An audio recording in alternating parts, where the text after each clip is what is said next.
What is currently happening, programs? Welcome to the Grid VR, where I'll be bringing you this week's news in virtual reality. It's Sunday, the 11th of November, 2018, and all I can say this week is just a little focus. We've got the Vive Focus Western release in specs. ShadowVR has a shit name at best. Transpose puzzles, watch the mind stretch, hold the world, McLaren F1, Wardust War, and much more. Today, I'm going to cover off the main events to keep you in the loop. So stay locked, enjoy, and welcome to the Grid VR.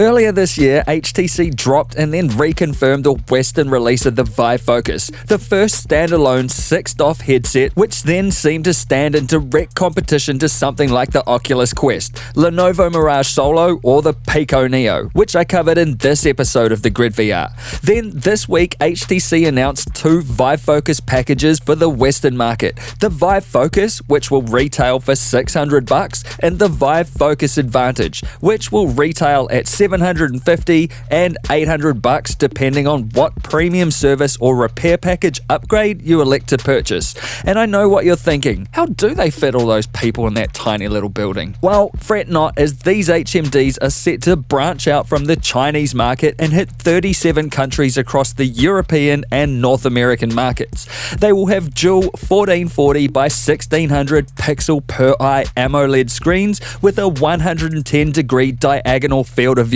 That gives us 615 ppi, the same as a Vive Pro, running at a lower but not necessarily bad 75Hz refresh rate with hardware IPD adjustment, built-in speakers, a micro SD card slot, and all powered by the same Snapdragon 835 chip that will be found in the Oculus Quest, with all the content being drawn from HTC's Viveport store.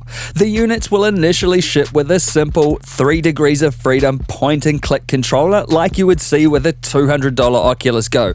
Though, as I mentioned on the show last week, HTC is sending out 6 degrees of freedom controller dev kits at the minute, and so future units may ship with these more advanced 6DoF controllers.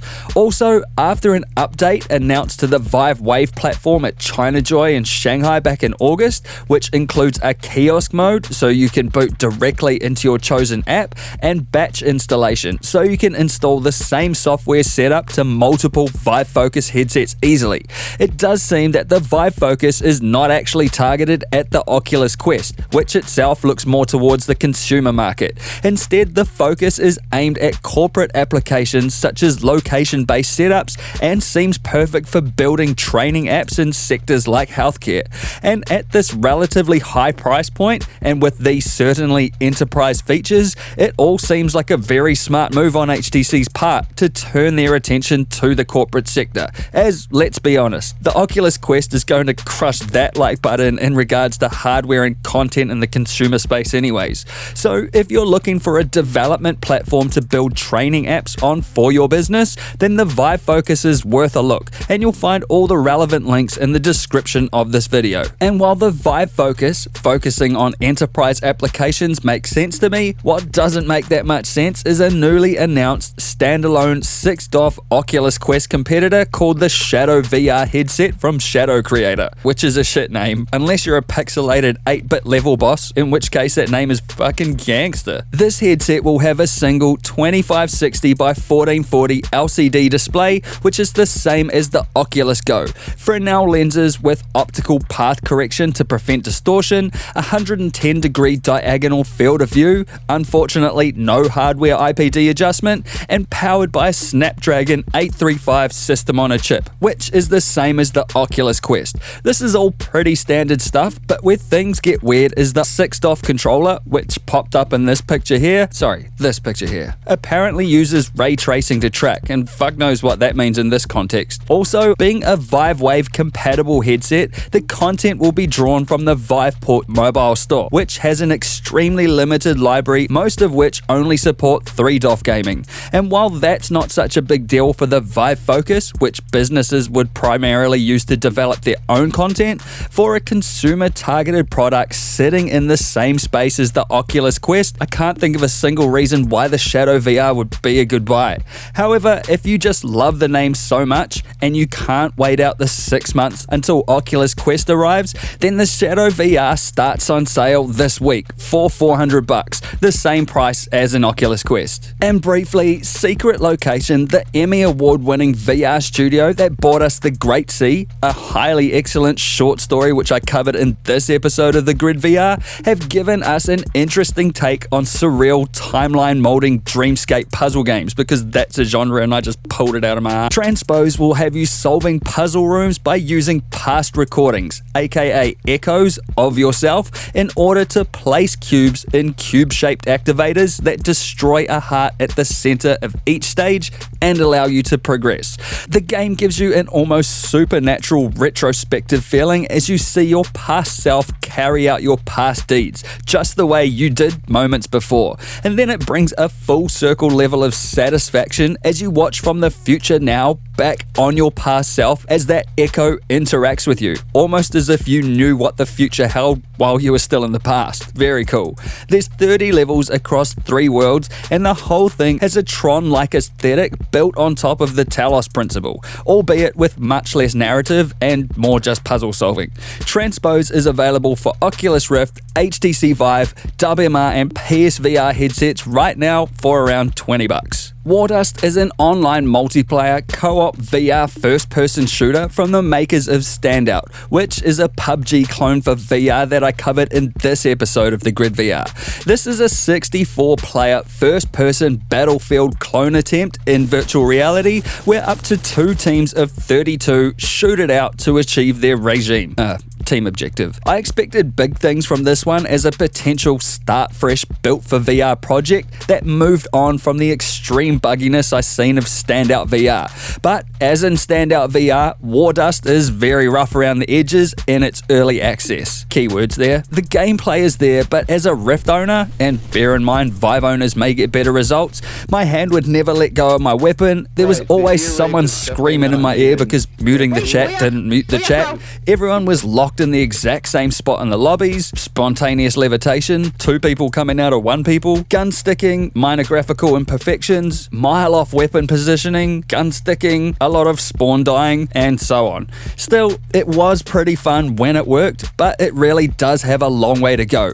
And in saying that, Wardust is $25 on the Steam store now, so if you want to help support the devs bring the project to a higher standard, then there's a link in the description for that one. Hold the World is an educational VR experience from Sky, presented by Sir David Attenborough. Take a tour through London's Natural History Museum, interact with rare specimens from the world-famous collection, and go behind the scenes in areas usually closed to the public. Sir Dave is captured and presented in this experience through volumetric video capture, which is a capture technology that captures 3-dimensional space, similar to what we saw in Blade Runner Memory Lab, which you can see more of in this episode of the Grid VR. The environments and items, on the other hand, have been captured using photogrammetry, which you can see great examples of from As the Wizard in this episode of the Grid VR earlier this year. Both very cool capture technologies and an easy way to ensure high quality VR experiences on a modest budget. You can actually get this one free if you're a Sky customer in certain parts of Europe, and outside of that, this one is only $4 on the Oculus store, which I've got to say at that price, it's absolutely not one to be missed. Anticleric, the dev of the very well received cyberpunk VR adventure Technolust, has been posting a lot of videos lately around optimizing scenes for 6DoF mobile VR using Unity and Google Surat. If you haven't heard of Google Surat before, it is a scene simplification technology designed to process very complex 3D scenes into a representation that renders efficiently on mobile 6DoF VR systems. Essentially, it takes a lot of polygons and draw calls and makes them less polygons and draw calls, while maintaining a lot of the visual quality of a scene. The upshot being that a VR system doesn't have to work as hard. And it's this that makes Surat a perfect technology for making much more mobile VR friendly, visually high quality games due to the lower processing requirement. And if you want to see a prime example of Google Surat in action, I've linked a Star Wars World Sense demo from ILMX Lab, which looks absolutely stunning, but is extremely light to run. And I've put a link to Anticleric's own Google Surat overview that shows how it works from within Unity. Very cool stuff, and a potential insight to something like Technolust coming to Quest. Beat Saber is coming to the PSVR, and it will have a ton of exclusive content, including a challenging campaign mode where you complete levels to improve your game style each day. 5 new songs, no words on mods yet though, but there will be in-game modifiers to make your gameplay more challenging. A practice mode where you can slow a stage down, and a party mode that makes playing Beat Saber with your friends into a group Saber swingers party. There's also a mention of a 10-song expansion pack soon after release, but I'm not sure if that will be a free update or a paid expansion. The Beat Saber Twitter team has also said that the new Sabers, practice mode, and modifiers will come to the PC release soon in an upcoming update, with the campaign mode and 5 new tracks coming in a later update. Also, in another tweet, it was mentioned that after the PSVR release is done, the team can get back on track with their original features, which could mean an actual appearance of a custom song editor. Beat Saber will hit the PSVR store on November the 20th, and while you wait, I made a very serious review of the game, which you can check out here. Also, after HTC Vive and sports car manufacturer McLaren signed a multi-year VR agreement back in May, we now see a trailer of HTC Vive X McLaren, which will put Vive owners in the seat of a McLaren Formula 1 race car.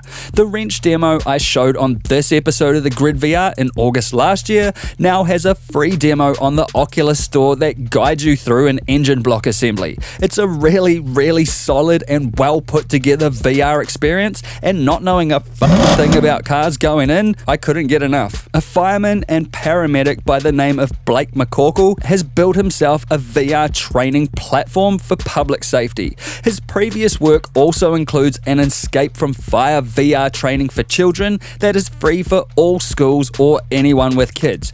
Powerful work and a shining example of what lies beyond VR gaming. Leaks of what very much looks to be a VR headset from Valve have popped up online this week. It looks to have massive lenses which have been suggested to cover a 130-degree field of view. It has lighthouse sensors like a Vive, 2 front-facing cameras, a slot for what looks like a Leap Motion hand tracker, as well as a USB port on the side, and the same padding used on the new Knuckles controllers. It's all completely unverified, but the blocks do stack up, and whatever this is, just imagine a Valve Half-Life VR HMD bundle. And Big Box VR, the team behind Smashbox Arena, has just secured a ton of funding to bring to life their online VR Battle Royale game, Population 1. Not a lot more on that one, but to view the trailer, sign up for the beta, or get further info on everything covered today, as always, all the links are in the description. And finally, a team at the University of Tokyo in Japan have created a high-speed whole-body dynamic motion experiment with real-time master-slave humanoid robot system. And not unlike the name, it is so high speed you can barely even see it kick off a block.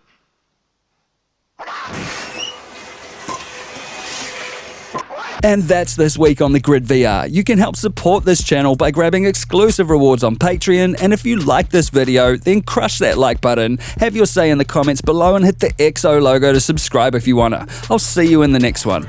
Peace!